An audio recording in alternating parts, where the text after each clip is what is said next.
আমার মাইয়ার অনেক দায়।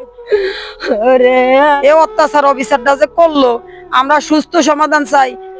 বিয়ের 6 মাস পরে আকলিমা তার স্বামীর সাথে সুখের সংসার করার জন্য চলে যান ঢাকা। সেখান থেকে তার আর সুখের সংসার হয়ে ওঠেনি। তার বাবার বাড়িতে তাকে ফিরতে হয়েছে লাশ হয়ে। এখন আমার সামনে যে কবরটা দেখতে পাচ্ছেন, গতকালকে আকলিমা নামের এই মেয়েটিকে ঢাকা থেকে মৃত অবস্থা তার বাবার বাড়িতে আনা হয়। কি হয়েছিল আকলিমার সাথে, তার স্বামীর সাথে? কেন ভাই তিনি ঢাকা থেকে লাশ হয়ে তার বাবার বাড়িতে ফিরতে হয়েছে? আসুন আজকে আমরা একটু জেনে নিই। আমার মেয়ে আজ 9 মাস বিয়ে দিচ্ছে। 9 মাস বিয়ে দেওয়ার পরে দুই মাসের মধ্যে ঢাকা লয়ে গেছে। নেওয়ার পরে 1 মাস হবে আমার লগে কথা কয় না। জামাই মেয়েও কথা কয়, মেয়ে কথা কয় না। এই দমনগদে ইয়া 7-8 দিন 7-8 দিন আমার লগে ফোন করি কথা কয় আমার মেয়ে বাড়ি ফাটাবে। আমি কইছি বাড়ি ফাটান না, আমি যাবো। পরে এই কথার পরে হঠাৎ করে 4 দিনের দিন আমার আপনার মেয়ে ফ্যাটে কামড়া। তো ফ্যাটে কামড়াইলে মেডিকেল লই যান। আমি টাকা 1500 পাঠাই দিচ্ছি। পাঠাই দেওয়ার পরে মেয়ে কলে আমার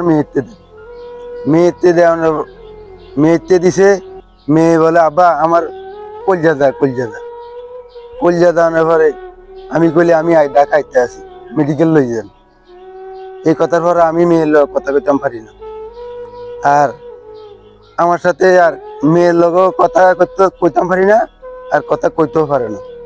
এই কথার পরে ওরা এ লাস্ট 4-5 দিন এই ঘরে ফালাই থুই চারমি দোয়া দুই করতে আছে। দোয়া দুই করি বুয়া রিপোর্ট লইতে আছে মেডিকেলতে বুয়া রিপোর্ট লই আমার মেয়ে গুজাব করতে চাইছে। গুজাব করতে চায়া পারে না, লোকের লাই না পারণের কারণে আমার মেয়ে ঢাকাতে বাড়ি ফিরে আনতে আছে। আনি ফেরিঘাটায় আমরা তো ফেরি ভাইতেছি না, আইতে 8টা-9টা বাজবে সকাল 8টা-9টার পরে এরা আমার আঙ্গ এখন মোবাইল ধরতে আসে না। না ধরানোর পরে এই হেরা আয়া বলা ভরিছে আমার লগে মিথ্যা কথা কই বলা ভরিছে। আমার আঙ্গ ফোনও ধরে না, কিছু না। দলি মাস্টারের ফোন হরিগঞ্জ আইয়া আমরা গাড়ি হরিগঞ্জ আই ফোন বন্ধ করে দি বাড়ি লাস্ট থুইয়া চলে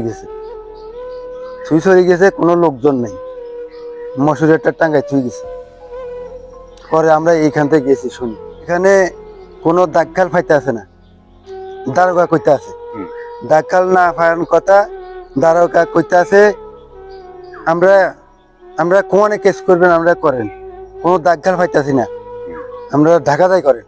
আমগরে ধমক দেনের পরে আমরা ওসি কইতে আছে।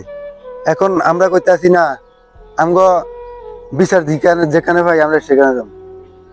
এই কথার পরে দারোগা বোলা লই গেছে, যাওয়ার পরে হিয়ানে পোস্টমর্টমে ধরা খাইছে, ফিরাই মারছে। দাগখাল পাওয়া গেছে, অনেক দাগখাল পাওয়া গেছে। পাওয়ানোর পরে এই হিয়ারা রিপোর্ট লিখছে, লেখা এবার এই রিপোর্ট আমরা আগে আত্ম পাইতেছি না। এখন আপনি কি বাংলাদেশের যারা আইন শৃঙ্খলা বাহিনী আছে তাদের দৃষ্টি আকর্ষণ করে তাদের কাছ থেকে আপনার মেয়েকে যারা পরিকল্পিতভাবে হত্যা করেছে আপনি মনে করেন সেটার সুস্থ তদন্ত কইরা এটা সুস্থ একটা বিচার চান নাকি? আমি কঠোর বিচার চাই, আমার মারার চাই, আমার কলজা ফাড়িয়ে যেতে, আছে আমার দুঃখ আমি দেখতে পারি না। ফ্যাটির ভিতর আমি 2 করা জমিন মাইয়ার পিছে শেষ করছি, আমার মাই বেশি দিয়েছি। হিয়ার পর আমার টাকা চা, আমার যৌতুক চা। এই যৌতুকের কারণে আমার মেয়ে পিড়াই মারিয়ে লাইছি আমার কাছে নিয়ে। আমরা এখন কথা বলবো যেই আকলিমা নামের মেয়েটি আজকে কবরে শুয়ে আছেন, তারা 3 ভাই 1 বোন। বোন তো এখন নাপেরার দেশে চলে গেছেন। মনে করি যে যে কোনো পরিকল্পনা ভাবে মারছে, কারণ ও এভাবে মরতে পারে না, কথা মনে বুঝছেন। কারণ ওর যে সমস্যাগুলো দেখা যাইতেছে এবং কি পোস্টমর্টমে যা ধরা খাইছে এবং কি যারা ধোয়াইছে তারাই দেখছে যে ওর আঘাতের চিহ্ন জায়গায় জায়গায় আঘাতের চিহ্ন রয়ে গেছে। যদি আঘাতের চিহ্ন যদি এভাবে যদি সাধারণভাবে মরতো তাহলে ওর আঘাতের চিহ্নগুলো আসলো কোন জায়গা থেকে। কারণ ওর এই জায়গায় দাগ আছে, এই জায়গায় দাগ পাইছে, তারপরে বুকে দাগ পাইছে, মানে তার শরীরের বিভিন্ন জায়গায় বিভিন্ন যারা ধোয়াইছে তারাই দেখছে যে বিভিন্ন জায়গায় জায়গায় জায়গায় জায়গায় সব জখম হয়ে রয়েছে, মারাত্মক ভাবে কালো হয়ে রয়েছে। ওই পরিষ্কার মানুষ তাদের জায়গায় জায়গায় সব ক্ষত বিক্ষত হয়ে রয়েছে। আমরা কঠোর বিচার চাই, আমরা খুনে খুন চাই, আমরা এটাই চাই যে আমরা কোনো টাকা পয়সা কোনো কিছুর দরকার নাই। এলাকার আমরা স্থানীয় লোক কি বলছে এই যে এই ঘটনা নিয়ে গতকাল থেকে? এলাকার সবাই বলছে যে যেমন একটা বোন তোমার একটা বোন, তোমরা কি চাও? তা আমরা বলছি যে আমরা সুস্থ কোনো ইয়া না, আমরা কঠোর বিচার চাই। আমার বোন যেমন মারা গেছে আমরা এমনও বিচার চাই যে খুনের বদল খুন চাই। আমরা টাকা পয়সা ওই যে ইয়া সোনা দানা কিছুই চাই না। যে আমাকে বোন কবর শুয়ে আছে, আমরা টাকা পয়সা দিয়ে কি করবো? আমরা বিচার চাই, এই ঘটনা বিচার চাই, কঠিন মতন বিচার করতে হবে। এরকম আমরা মারাছে আমাকে ওগা মাইয়া, আমাকে কিছু নাই। আর গরিব মানুষ অনেক কষ্ট করে মায়া ঘরে বিয়া দিছে। এই মেয়ে কোনোদিন আঙুলকে চোখ উঠে কথা কয় নাই, কোনোদিনও কিছু কয় নাই। মেয়ে অনেক ভালো আছিল, অনেক সান্ত্বনা আছিল। যৌতুক দিছি আমরা 2 লাখ টাকা জমি যৌতুক দিছি, আরো যৌতুকের লাগিয়া এরপরে মায়েরা খুন করছে। আকলিমার বাম হাতে মানে 15টা আঘাত আছে, আর আকলিমার বাম পারজাটার ভিতরে যে ঘুষি দিছে, ঘুষি দিনে কাল চাকা চাকা হইয়া কালো কালো হইয়া গেছে। আকলিমার বুকের উপর দিয়ে এই জায়গাটা অনেক কালো হইয়া গেছে।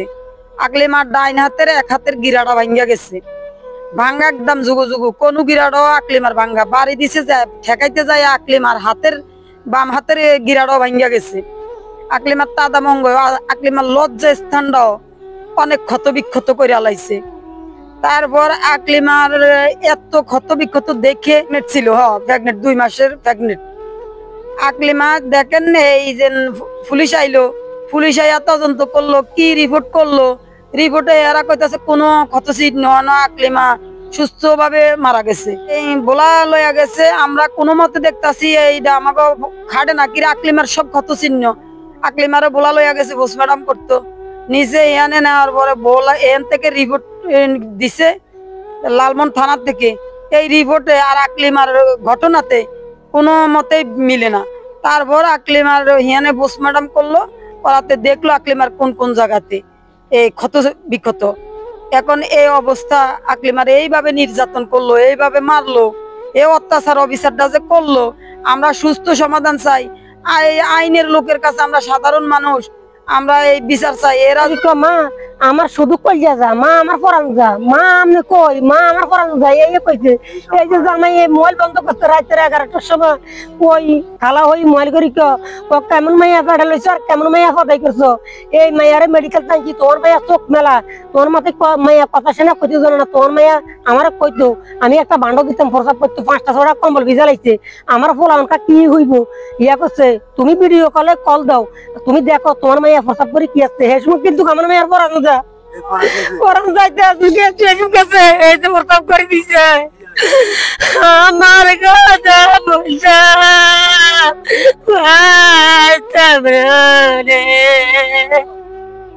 আমরা যে সময় হেবারিতে গেছি, ওই পাশের মানুষ কি জানি বলছিল লাস্ট হয়ে গেছে।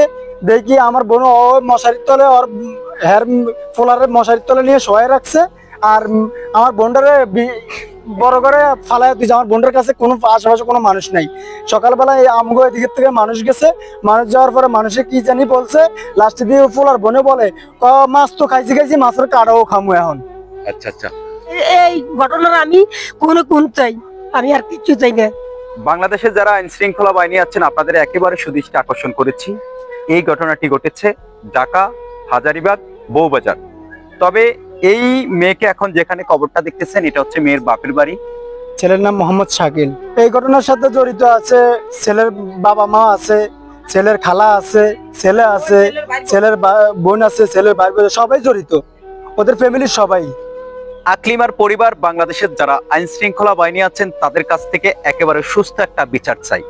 যাতে করে আকলিমার মতো আর কোনো আকলিমার জীবন এভাবে না পেরা দেশে না চলে যায়। বাংলাদেশের আইন শৃঙ্খলা বাহিনী যদি এটাকে সুস্থ তদন্ত করে বিচার করেন, হয়তো আকলিমার পরিবার ভালো একটা সুস্থ সমাধান বিচার পাবে। তার মনটাকে অন্তত পক্ষে বুঝাইতে পারবে যে আমার মেয়েকে যার হাতে তুলে দিলাম সুখের সংসার করার জন্য, তার কাছ থেকে কেন লাশ হয়ে ফিরতে হয়েছে আমার বাড়িতে। পৃথিবীতে সবচেয়ে দুঃখজনক এটাই নাকি, কোন সন্তানের লাশ বাবার ঘাড়ে করে নিয়ে তাকে দাপন করা। সেটা হয়েছে আকলিমার বাবার ক্ষেত্রে। অত্যন্ত দুঃখজনক। এই ঘটনার সাথে কারা কারা জড়িত আছে আপনি মনে করেন? শাকিলের খালা 1 নম্বর, শাকিলকে? শাকিল হইলো 1 নম্বরে, আমার জামাই আকলিমার জামাই। তারপরে শাকিলের মামা এই মিজান, তারপরে শাকিলের মা, শাকিলের খালা, এই 4 জন আসামি আমার।